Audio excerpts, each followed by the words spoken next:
محترم بزرگوں، دوستوں اور بھائیوں، السلام علیکم ورحمۃ اللہ وبرکاتہ۔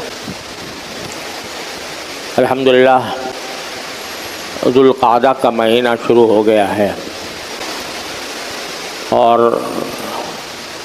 اس مہینے کو بھی دوسرے مہینوں پر دو قسم کے امتیاز حاصل ہیں۔ ایک تو یہ مہینہ اشہر حرم میں سے ہے،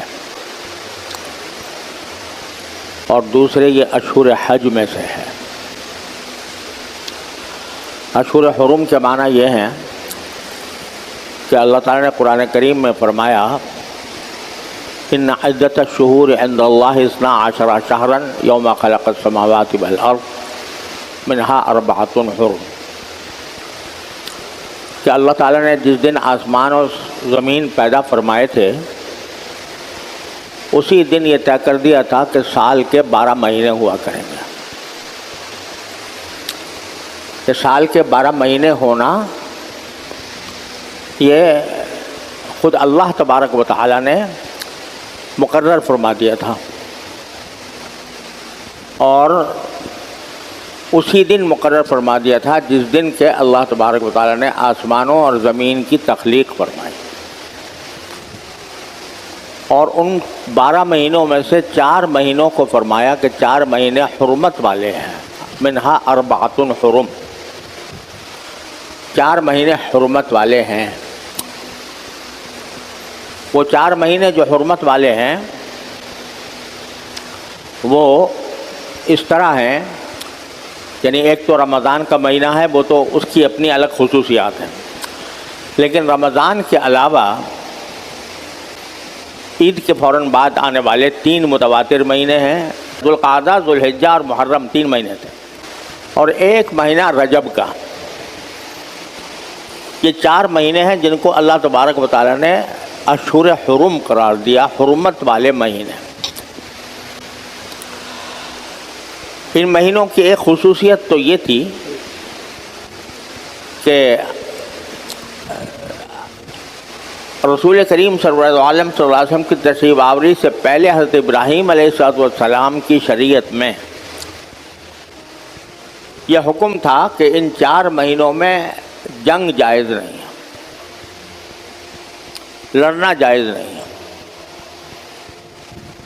چاہے وہ لڑائی جہاد ہو اور کافروں کے خلاف ہو تو وہ بھی ان مہینوں میں جائز نہیں تھی۔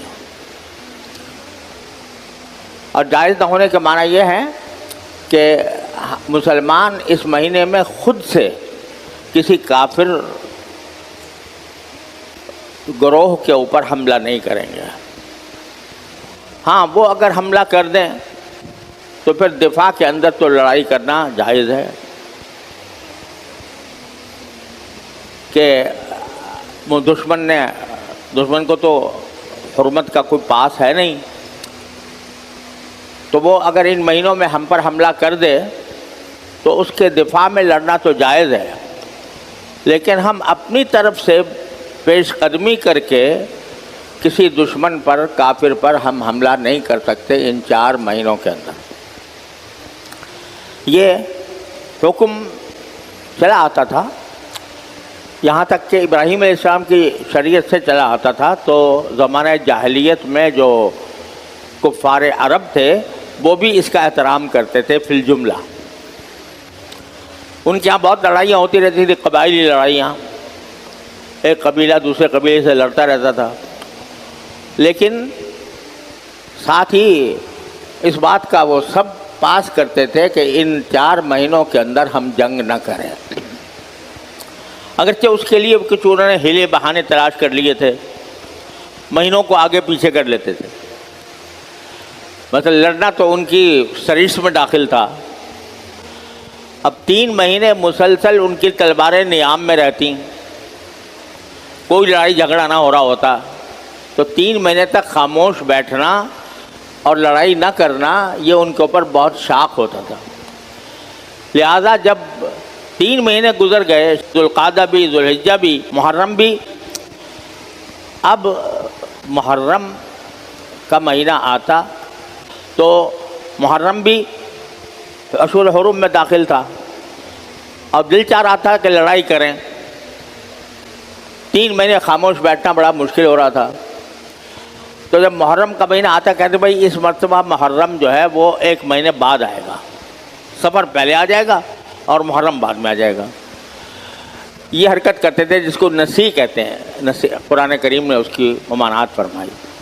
بہرحال تو 4 مہینے ایسے تھے جس میں لڑائی کرنا حرام تھا۔ اب اس میں تو علماء کرام کا آگے اختلاف ہوا ہے کہ آیا یہ حرمت اب بھی باقی ہے یا منسوخ ہو گئی۔ بعض حضرات کا کہنا ہے کہ یہ حکم اب بھی باقی ہے اور ہم اس مہینے کے اندر کسی دوسرے پر اپنی طرف سے حملہ نہیں کر سکتے، لیکن ایک بڑی جماعت علماء کرام کی یہ کہتی ہے کہ یہ منسوخ ہو گیا، یعنی لڑائی کرنا یا جنگ کرنا ان مہینوں کے اندر جو حرام تھا وہ حرمت منسوخ ہو گئی اور اب ان مہینوں کے اندر جنگ کرنا جائز ہے۔ لیکن اس بات پر سب کا اتفاق ہے کہ یہ 4 مہینے جو حرمت والے مہینے قرار دیے گئے ہیں، ان میں اللہ تبارک و تعالیٰ کی طرف رجوع کر کے نفلی عبادتوں کا ثواب عام دنوں سے زیادہ ہے، اس میں کوئی اختلاف نہیں ہے۔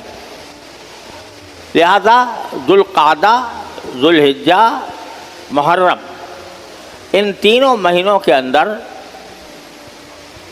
نفلی عبادتوں کا ثواب عام دنوں سے زیادہ ہے، اور اس میں انسان کو اہتمام کرنا چاہیے کہ جتنا زیادہ سے زیادہ اللہ تبارک و تعالیٰ کی طاعات میں اپنا وقت صرف کیا جا سکے وہ کرے۔ تو یہ مہینہ انہی مہینوں میں سے ہے کہ اس میں عبادات اور طاعات، نمازیں، روزے، صدقات، اللہ کے راستے میں پیسے خرچ کرنا، یہ سارے اعمال اس مہینے میں زیادہ ثواب رکھتے ہیں بنسبت دوسرے مہینوں۔ عجیب کچھ معاملہ یہ ہے کہ کچھ عرصے سے اب تو شاید وہ تصور زیادہ موجود نہیں رہا، لیکن سال سال تک مسلمانوں کے معاشرے میں یہ بات مشہور رہی کہ ذوالقعدہ کا مہینہ معاذ اللہ منحوس ہے، اور اس کو خالی کا مہینہ کہتے تھے۔ خالی مہینہ ہے، خالی مہینے کے معنی یہ کہ اس میں یہ کوئی اگر اس میں نکاح کیا جائے گا تو وہ مبارک نہیں ہوگا، منحوس ہوگا، اس میں کوئی شادی کی تقریب نہیں کرنی چاہیے، اس میں کوئی خوشی نہیں منانی چاہیے، یہ منحوس مہینہ تھا۔ یہ بالکل بے اصل بات ہے جس کی کوئی اصل بنیاد نہیں ہے۔ اس کے برعکس جیسے میں نے عرض کیا کہ یہ اشہر حرم میں داخل ہے، لہذا اس میں اور ذوالحجہ اور محرم میں بھی اور رجب میں بھی جتنی زیادہ سے زیادہ عبادت بندہ کر سکتا ہو اتنا ہی اس کے لیے اجر و ثواب کا سبب بنے گا عام دنوں کے مقابلے میں۔ لہذا پہلی بات تو یہ ہے کہ اس مہینے کو غنیمت سمجھنا چاہیے اور اس میں نفلی عبادتوں کا جتنا زیادہ سے زیادہ اہتمام کیا جائے اتنا زیادہ بہتر ہے۔ دوسرا، اللہ تعالیٰ نے اس کو اشہر الحج میں سے بھی قرار دیا۔ اشہر الحج شروع ہو جاتے ہیں، حج کے مہینے شوال سے شروع ہو جاتے ہیں، شوال، ذوالقعدہ اور پھر ذوالحجہ میں تو حج کے سارے ارکان ادا ہوتے ہیں۔ لیکن اشہر حج یعنی حج کے مہینے وہ شوال سے شروع ہوتے ہیں۔ شوال سے شروع ہونے کا معنی یہ ہے کہ کوئی آدمی اگر شوال سے ہی احرام باندھ لے اور احرام باندھ کے چلا جائے تو وہ اشہر حج کے اندر حج کرنے والا سمجھا جائے گا، اگرچہ حج کے ارکان جو ہیں وہ ذوالحجہ میں ادا کیے جاتے ہیں۔ کیونکہ یہ اشہر حج میں سے ہے اس لیے اس مہینے کی دوسری فضیلت یہ ہو گئی۔ اور تیسری فضیلت یہ ہے کہ نبی کریم سرور دو عالم صلی اللہ علیہ وسلم نے جتنے عمرے فرمائے وہ سارے کے سارے ذوالقعدہ میں ہوئے، جتنے بھی عمرے ہوئے ہیں۔ عمرۃ القضا ہوا تو وہ ذوالقعدہ میں ہوا، جعرانہ کا عمرہ ہوا وہ بھی ذوالقعدہ میں ہوا. غرض جتنے عمرے سوائے اس عمرے کے جو حج کے ساتھ تھا، حجۃ الوداع کے موقع پر، وہ ذوالحجہ میں ہوا. باقی 3 عمرے اللہ تبارک و تعالیٰ نبی کریم صلی اللہ علیہ وسلم نے ذوالقعدہ میں فرمائے. تو ذوالقعدہ کا گویا اس لحاظ سے بھی ایک شرف ہے کہ اس میں آپ نے سارے عمرے فرمائے. تو یہ تینوں خصوصیات ہیں اس مہینے کی، اور اس لیے اس میں زیادہ سے زیادہ عبادت کا اہتمام کرنا چاہیے.